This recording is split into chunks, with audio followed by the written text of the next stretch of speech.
पाकिस्तान ने 333 रन बनाए पहली इनिंग्स में, उसके जवाब में 204 रन बना लिए हैं साउथ अफ्रीका ने 6 विकेट के नुकसान पर। और आसिफ आफरीदी जो हमारे यंग स्पिनर हैं, यंग स्पिनर, कितने यंग?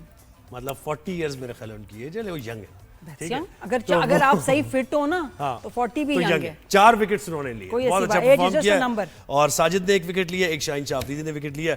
तो अभी ये टेस्ट जो है इवनली पॉइज्ड है, कहीं भी जा सकता है। साउथ अफ्रीका अगर अच्छा खेलेगा तो पाकिस्तान के चांसेस जरा कम हो जाएंगे, तो अभी देखना है। लेकिन ये कि हम जीत रहे हार रहे हैं, कैप्टनसी दोनों इवनली पॉइज्ड है ना, 50-50 है अभी चांस, क्योंकि अभी पहली इनिंग चल रही है साउथ अफ्रीका की, वो खत्म नहीं हुई है। हमें अली तनूरी ने ज्वाइन किया, स्पोर्ट्स एनालिस्ट हैं, और वो जो एक कैप्टनसी की बात है वो भी हमने करनी है अली से। शाहीन शाह खुश है ना? हाँ, तो अली तो अस्सलाम वालेकुम, गुड मॉर्निंग। वालेकुम सलाम, कैसे हैं आप? खैरियत से? हम ठीक ठाक हैं। अली पहले कैप्टनसी से बात करते हैं, मेरा बड़ा दिल चाहा टेस्ट की तो बात होती रहेगी कि शाहीन शाह अफरीदी को बना दिया है, और मैं ये कहता हूं कि शाहीन शाह अफरीदी को वनडे में एज अ कैप्टन रजिस्टर कराना ही था। ये पुराना प्लान है और इसके मुताबिक अमल किया गया। नहीं, ये तो वही बात है कि आप अभी जैसे दोस्ती की बात कर रहे थे, दोस्ती निभानी थी तो कहीं उनको और एडजस्ट करा देते।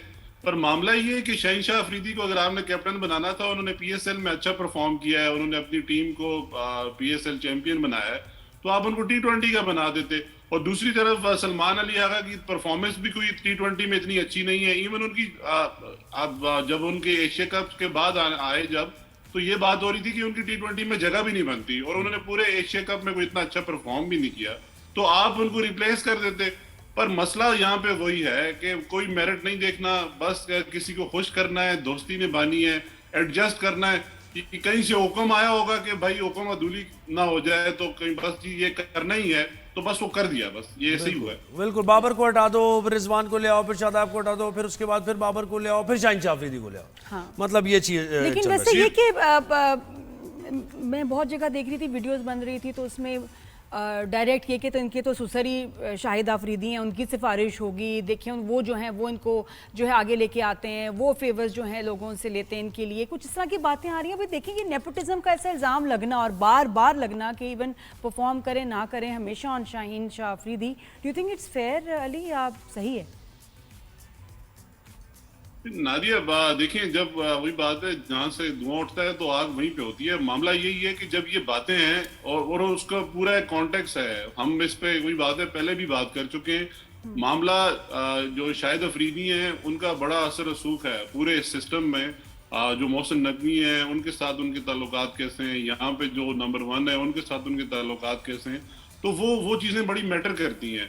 और दूसरा, हम ये भी बात करते हैं कि शाहीन शाह अफरीदी का ओवरऑल जो एटीट्यूड है वो इतना पॉजिटिव नहीं है। गो कि उन्होंने अभी रिसेंट पास्ट में अच्छी परफॉर्मेंसेस दी हैं, वो अपने रिदम में आए हैं, उन्होंने अच्छी बॉलिंग की है, पर इसका ये मतलब नहीं होता कि एक बंदा एक सीरीज में या एक मैच में अच्छा परफॉर्म करे तो उसको आप कैप्टन स्टफ लें जी। तो दूसरा मामला, अगर वो एग्रेसिव हैं या वो किसी की सुनते नहीं है, तो उनको आप शॉर्टर रन में रखें, आप T20 में रखें, उनको आप ODI में 50 ओवर होते हैं, उसमें आपने गेम प्लान करना होता है, उसमें आपने सोचना होता है, बॉलिंग चेंज करनी होती है, तो उसमें आपको ठंडा कैप्टन चाहिए होता है, उसमें आपको एग्रेसिव कैप्टन आपको T20 में नहीं, एग्रेसिव हो ठीक है, लेकिन थिंकिंग कैप्टन हो ना। मुझे जरा डाउट उनकी उस पे भी है कि क्रिकेटिंग ब्रेन उस तरह शाहीन आफरीदी का वो नहीं, खैर हो सकता है, हो हम गलत हो।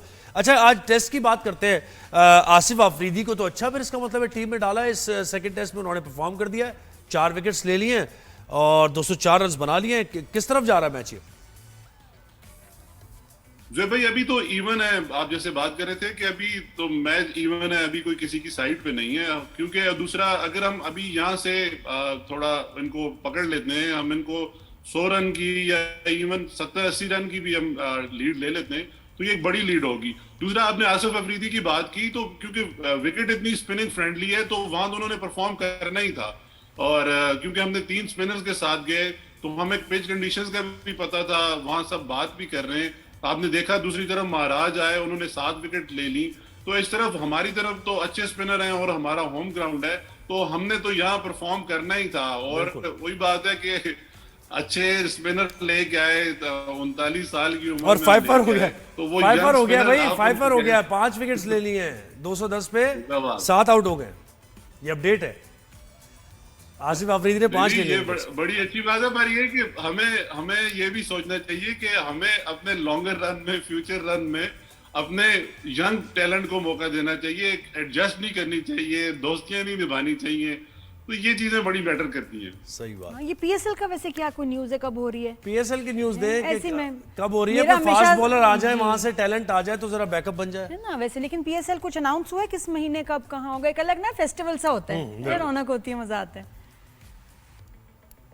फरवरी में ही होती है ये जो हमारा पूल है वहीं पे शुक्र है। होता है। और गर्मियों में नहीं होने चाहिए। लास्ट टाइम में खल लेट हो गया था तो गर्मी थी बहुत, फिर लोग जाते नहीं है देखने, तो ये अलग सी मैंने बात कर दी। आप प्लीज कैरी ऑन, कोई बात नहीं, प्लीज कैरी ऑन। सॉरी, मेरा हमेशा हट के ही होता है, मैं मैच की ऐसे हट के बात करती हूँ। आपने अच्छा किया कि वो एक फेस्टिवल भी बनता है। दूसरा, हमारे पास जो अभी जो रॉ मटेरियल है वो भी इतना अच्छा नहीं आ रहा, हमारे पास बैकअप्स नहीं है। तो बैकअप्स हमें वही बात है पीएसएल से ही मिलते हैं। ये एक अलमिया है नादिया के, शॉर्टर रन से कभी भी आप प्लेयर को सिलेक्ट नहीं करते, हमेशा लॉन्गर रन से, डोमेस्टिक से, टेस्ट क्रिकेट से आपने बड़ा प्लेयर सिलेक्ट करना होता है। पर हमारे यहाँ मसला ये है कि जैसे शहीन शाह जैसे हीरे, हारिस रऊफ जैसे हीरे, वो हमें पीएसएल से मिले।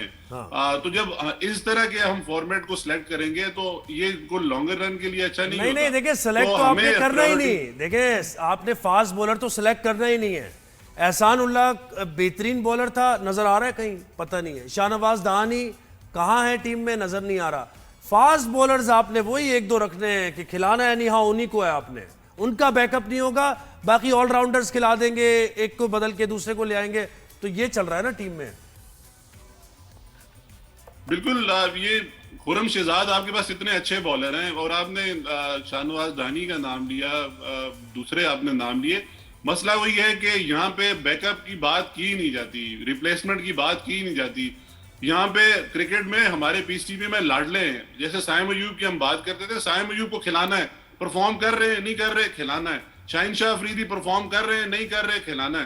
तो भाई आप बैकअप्स रखें। हम बार बार बात करते हैं इंडिया की आप डगआउट में टीम देखें तो हमें लगता है कि वो हमारी नंबर 1 टीम या जो हमारी जो खेलने वाली टीम है उनसे वो अच्छा खेलने वाले हैं, जो उनके डगआउट में बैठे होते हैं, जो खेल नहीं रहे होते। उसकी वजह क्या है कि हम बैकअप्स नहीं रखते। जब तक आप किसी प्लेयर का बैकअप नहीं रखेंगे तो उसको ये डर ही नहीं होगा, वो परफॉर्मेंस दे या ना दे, उसको पता है यार मेरा बैकअप ही नहीं है तो मैं कैसे रिप्लेस होऊंगा। जब तक बैकअप नहीं होंगे तो आप अच्छी परफॉर्मेंस एक्सपेक्ट नहीं कर सकते। बिल्कुल एक एक मैं सवाल पूछूं थोड़ा सा, फिर हटके है, सॉरी जी, जी। लेकिन वो मेरा ही नहीं, मेरे ख्याल तमाम खवातीन और लड़कियों का सवाल होगा। लेकिन मुझे बात बताएं कि देखें, जब किसी हम एथलीट, प्रोफेशनल एथलीट की बात करते हैं, किसी भी गेम का, स्पोर्ट का, उसकी एक फिजिक होती है होती है ना, जरा थोड़ा मस्कुलर हो, स्मार्ट फिजिक हो, उसकी चाल, उसकी फिटनेस, शोल्डर, ये वो नजर आता है कि यार ये कोई एथलीट होगा।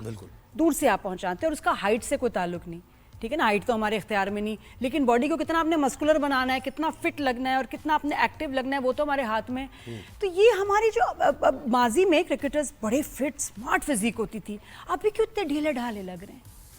ये क्या हुआ कि उनको देख के उनका even posture, body language, walk, ये सारी चीजें जो आपके अपने हाथ में, जिसमें, और मैं फिर कंपेयर करती हूँ दूसरे क्रिकेटर से, वो लगता है जीतने के लिए फिट ही नहीं लगता है बस, मतलब आम है, आम पब्लिक है बिल्कुल ही। Why are they not fit, why they don't have a right physique? ये क्या वजह है? क्या मुश्किल है? इनके मसल नहीं बनते, कोशिश नहीं कर रहे? नहीं, ये आपने बहुत अच्छा पॉइंट रेज किया। एक जो एथलीट है उसको अपनी फिजिकल फिटनेस पे बहुत ज्यादा गौर करना चाहिए, और आजकल की जो क्रिकेट है उसमें तो आपको ये करना ही चाहिए। दूसरी तरफ हम बात करते हैं, बार बार ये मैनेजमेंट को ताना देते हैं या किसी प्लेयर्स को ताना देते हैं, ये इवन कैप्टन को कहते हैं कि यार आप प्लेयर्स पे काम नहीं कर रहे। इंडिविजुअल को भी खुद काम करना चाहिए ना। एक बंदे को पता है कि यार बिरयानी और कौरमा मेरे लिए ठीक नहीं है, मैं वो ना खाऊं, और मुझे कम खाना चाहिए, मुझे अपनी फिटनेस और डाइट पे गौर करना चाहिए। दूसरी तरफ हम बात विराट कोहली की करते हैं, वो बड़े प्लेयर हैं, उन्होंने खुद अपने आप पे काम किया है। वो बंदा कहता है कि यार मैंने मिठाई कोई 9 सालों से नहीं खाई, वो कहता है छोले भटूरे मैं नहीं खाता। तो ये बातें ये समझने वाली हैं। एक प्लेयर को जब उसको पता होता है कि यार मैं एक बड़ा प्लेयर बनना है, तो वो खुद भी इतना सेंसिबल होता है कि वो खुद जाए। अगर आप अपने हेयर स्टाइल पे गौर कर सकते हैं तो आप एक फिजिकल फिटनेस पे भी गौर कर सकते हैं, आप अपने डाइट प्लान पे भी गौर सकते हैं। मुझे तो लग रहा है प्लेयर्स कुछ शेव करके भी नहीं आ रहे, कुछ तो ऐसे ही आ रहे हैं, बाल भी नहीं बना रहे। ये देखिए ना, ये ये सीरियसनेस की ये एग्जांपल है कि एक बंदा जो क्रिकेट खेलने आ रहा है उसको अपने पोस्टर या अपने फिजिकल अपीयरेंस का ख्याल ही नहीं है। हाय अली, वो आप हमारे बिल्कुल जैसे एक्टर्स को सोया हुआ देखें, होता है, उसी तरह ग्राउंड में आ हमारे जाता है। आप स्टार्स को देखें टीवी के, ठीक है ना, लेट 40s 50 में उनके जाके उनकी फिटनेस फिजिक देखें जरा, जब वो अपना इतना ख्याल रख सकते हैं तो ये तो एथलीट है, उनको तो काम ही यही है, they are paid to do this. वो भी अपनी जॉब को सीरियसली ले रहे हैं, इनको प्लीज कुछ कहें, थोड़ा अली ख्याल करें। बहुत शुक्रिया, आपने वक्त दिया।